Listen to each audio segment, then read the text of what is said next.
नमस्कार, मेरा नाम पिंटू सिंह यादव है और भोजपुरी रिमझिम में आप सभी का स्वागत करते हैं। दोस्तों देखिए, चुनावी माहौल के बीच काफ़ी दिनों बाद पावर स्टार पवन सिंह का एक इंटरव्यू आया है और वो इंटरव्यू मैंने देखा ऑलमोस्ट, और उसमें से कुछ प्रमुख बातें हैं जो मुझे लगा कि अपने दर्शकों को बताना चाहिए, जिसमें कि आखिरकार वो विधानसभा चुनाव क्यों नहीं लड़े। दूसरी बात कि बीजेपी ने उनको टिकट दिया था तो वो वहाँ पर क्यों टिकट कट गया और कारा कट वो क्यों चुने। तीसरा चीज़ ये भी था कि भाई पवन सिंह की जो पत्नी हैं वो चुनाव लड़ रही हैं तो उस पर क्या राय है, और जब ज्योति सिंह ने नामांकन दाखिल किया था तो पवन सिंह का नाम यानी कि अपने पति का नाम नहीं लिखा था, उस पर क्या कुछ कहना है। तो इसी के बारे में खेसारी लाल यादव को भी लेकर उन्होंने बातें कही, तो ये सारी जानकारी मैं आपको इस वीडियो में बताने वाला हूँ। तो चलिए शुरू करते हैं। पहले हम बात कर लेते हैं कि पवन सिंह बीजेपी में शामिल हुए तो उनका ये कहना था कि मैं लोकसभा का चुनाव लड़ चुका हूँ तो मैं विधानसभा का चुनाव नहीं लड़ूंगा। विधानसभा चुनाव के बारे में जब बात की गई तो ये हो गया पहली चीज़। दूसरी चीज़ ये हो गई कि काराकट से क्यों लड़े।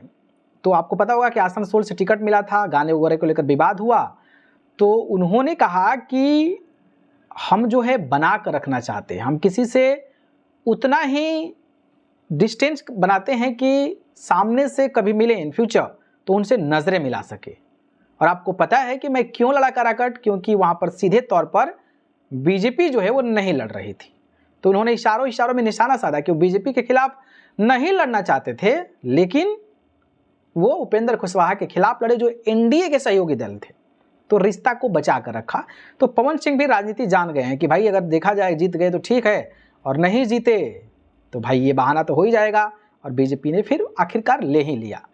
अब रही बात कि पवन सिंह की जो पत्नी ज्योति सिंह चुनाव लड़ रही, उनको लेकर जब बात पूछा गया तो उन्होंने कहा कि ये लोकतंत्र है, डेमोक्रेसी है, और डेमोक्रेसी में सबको राइट्स इक्वल अधिकार है कि वो जो है चाहे तो चुनाव लड़ सकता है, चाहे तो चुनाव ना लड़े। तो वो उनका इंडिपेंडेंटली फ्रीडम और डेमोक्रेटिक को रिप्रेजेंट करता है कि भाई वो चुनाव लड़ी रही है तो लड़ी है। उनका डेमोक्रेटिक मतलब कहा जाए तो लोकतंत्र है और उसमें उनका राइट्स है कि वो चुनाव लड़ सकती हैं।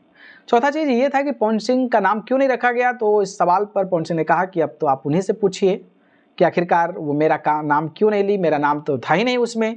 तो ये कहीं ना कहीं चीज़ है। बाकी अक्षरा सिंह को लेकर के, अक्षरा सिंह भी सपोर्ट में जा रही हैं ज्योति सिंह की, तो उसको लेकर उन्होंने कहा कि ये अच्छी बात है कि कोई तो किसी का समर्थन कर रहा है और समर्थन करना चाहिए, जिसको जैसा दिमाग है उसके अनुसार जो है कहीं ना कहीं समर्थन करना चाहिए। तो ये सारी बातें पवन सिंह ने कही है, और भी तमाम बातें कही, लेकिन कुछ डिस्कशंस होते हैं जो प्रमुख तौर पर आप लोग देखना चाहते हैं, तो मुझे लगा कि आप सभी को बताना चाहिए। बाकी जिस तरीके से पवन सिंह ने सारी बातें कही है उस